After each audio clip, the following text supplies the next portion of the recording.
Okay, this is how I'm able to use all 8 Commodore 64 function keys in Vice.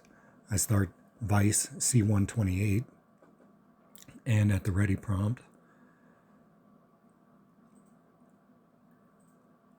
type Go 64 and return, and are you sure? Enter Y. Okay, when the Commodore 64 screen starts, load your program.